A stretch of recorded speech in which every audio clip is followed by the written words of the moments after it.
why UK League of Legends struggles with growth.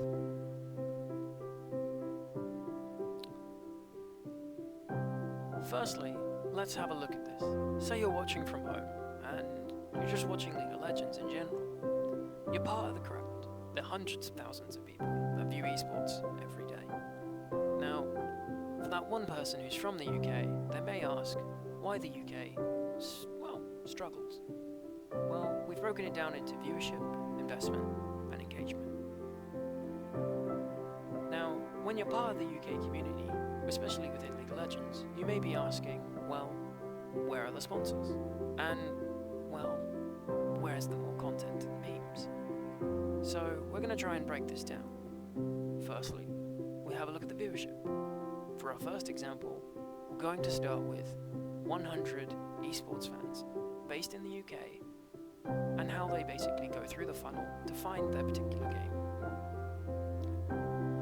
Firstly, we segment the market or audience based on their console. The biggest market in the UK is typically just home consoles. Secondly, mobile devices. And probably thirdly, would be the PC. And assuming we get like the splits that we should have, we end up with 20 people, give or take, that ends up in PC. Now, within the PC market, we have a few more issues to raise, such as the variants of games that you can play and choose to watch.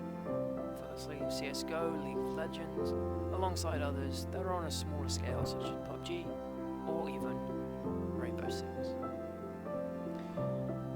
What ends up happening here is UK LoL is competing within the UK market against other titles inside the PC segment.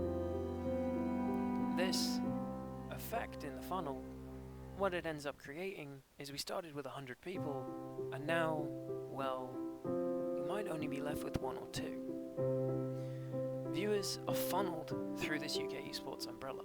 It's already difficult to find, and the harder task is retaining their interest. For our second example here, what we're going to do is look at a particular fan who is a first-time viewer within the target market and also based in the UK. The real question this target market is really going to have regarding the product they're trying to consume is, well, why should I stay? Why should I watch UK League of Legends? And that really comes down to the teams and the organisations within the scene, such as Enclave Gaming, M&M Gaming, and, well, let's not forget the head honcho, the UKLC, hosted by Riot, and LVP.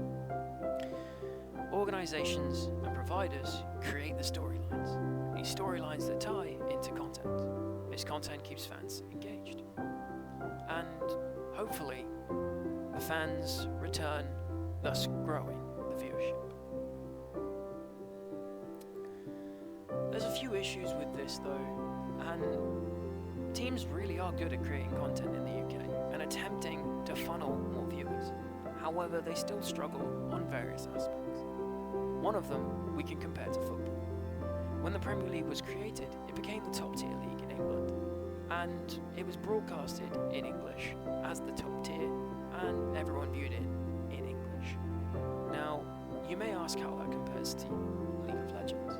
Well, the Premier League was packing out stadiums, meanwhile the lower leagues really did struggle. And it's partly down to the fact that why would you want to watch a subpar content compared to the top tier in a language you may not understand? And this applies to League of Legends as other national leagues were rebroadcasting in their native language, allowing for viewers to circumvent that funnel that we spoke about earlier. UK-based leagues speaking English cannot do this. The result? Sponsors would like the best bang for their buck. Other leagues were more lucrative, and the UK ended up creating a high turnover rate due to the nature of the industry's environment. And lastly, what ends up happening here is it becomes really difficult for teams and organisations to create storylines and keep fans engaged.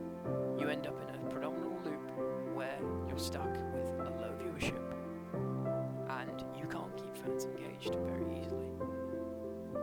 Thank you for tuning in. This has been